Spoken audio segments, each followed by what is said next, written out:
El conflicto entre Irán y Estados Unidos está en todos los titulares, ¿verdad? Vemos ataques, una tensión que parece que va a hacer estallar todo Oriente Medio. Pero, a ver, esta hostilidad no ha salido de la nada. Es el resultado de décadas y décadas de desconfianza, de traiciones y de una guerra en la sombra que, por lo que parece, ya ha salido a la luz. Para entender de verdad lo que está pasando, tenemos que hacer un viaje al pasado y responder a la pregunta del millón. ¿Cómo es posible que Irán, que llegó a ser un aliado clave de Estados Unidos e incluso de Israel en la zona, sea hoy su mayor enemigo? Pues venga, vamos a desentrañar esta historia. Sé que hoy suena a ciencia ficción, pero hubo un tiempo en el que Irán y Estados Unidos eran socios. Sí, como lo oyes, comerciaban, colaboraban militarmente, había buen rollo. El problema es que esa relación se construyó sobre unos cimientos, digamos, un poco inestables. El lío empieza a montarse en 1951. El primer ministro iraní, Mossadegh, nacionaliza el petróleo, y eso a los británicos no les hace ni pizca de gracia. Su respuesta, pedirle ayuda a Estados Unidos y montar la Operación Ajax en el 53. Un golpe de Estado en toda regla, orquestado por la CIA y el MI6, que no solo pone en el poder al Shah, un correga de Occidente, sino que planta una semilla de desconfianza que va a marcarlo todo para siempre. Pero claro, esa alianza forzada tenía los días contados.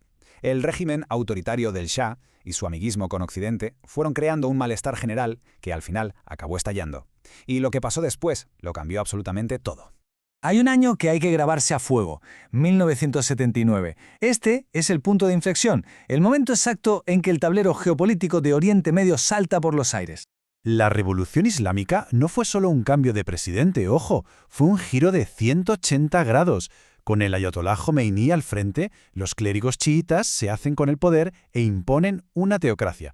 O sea, que los líderes religiosos son también los que mandan en el país. Su nueva política fue, bastante directa. Estados Unidos pasó a ser el gran Satán e Israel un cáncer en la región. El mensaje estaba clarísimo. Y la tensión no tardó en explotar. Pocos meses después, ocurrió el episodio que iba a sellar esta enemistad para las siguientes generaciones. Un grupo de estudiantes revolucionarios asaltó la embajada de Estados Unidos en Teherán. Para ellos era un nido de espías y el símbolo del poder del Shah que acababan de echar. Y atención, porque mantuvieron a 52 estadounidenses secuestrados durante 444 días. Casi nada. Y aquí está la clave de todo el asunto. Para Washington, lo de los rehenes fue una humillación nacional retransmitida en directo para todo el mundo. Para Teherán, en cambio, fue un acto de justicia revolucionaria. El tema es que este evento creó dos narrativas totalmente opuestas, imposibles de reconciliar, que dinamitaron cualquier puente y convirtieron el conflicto en algo estructural, casi ideológico. A partir de ese momento, la cosa cambió. Sin llegar a una guerra abierta, Estados Unidos e Irán empezaron a librar una especie de partida de ajedrez gigante y muy peligrosa por todo Oriente Medio, usando otros países y milicias como peones. Una larga guerra en la sombra. Y claro, sus estrategias eran como la noche y el día, un reflejo de lo que cada uno podía hacer. Irán, que militarmente no podía competir de tú a tú, tiró de astucia. Empezó a financiar y armar a milicias de su cuerda en la región, lo que ellos llaman el eje de la resistencia, para mover sus hilos de forma indirecta. Por su parte, Estados Unidos respondió con lo que mejor sabe hacer, una fuerte presencia militar y alianzas con los enemigos de Irán, como Arabia Saudí. Esta guerra indirecta tuvo varios momentazos, por así decirlo. En los 80, Estados Unidos apoyó a Saddam Hussein contra Irán, algo que en Teherán no han olvidado. Luego, ya en los 2000, el foco se puso en el programa nuclear iraní, que trajo unas sanciones económicas brutales. Es verdad que hubo un pequeño respiro de esperanza con el acuerdo nuclear de 2015, pero, ya veremos que duró muy poquito. Y con esto llegamos a la época actual. Una época en la que las reglas no escritas de esa guerra en la sombra empiezan a romperse. Es el momento de las primeras confrontaciones directas y de una escalada que da auténtico vértigo.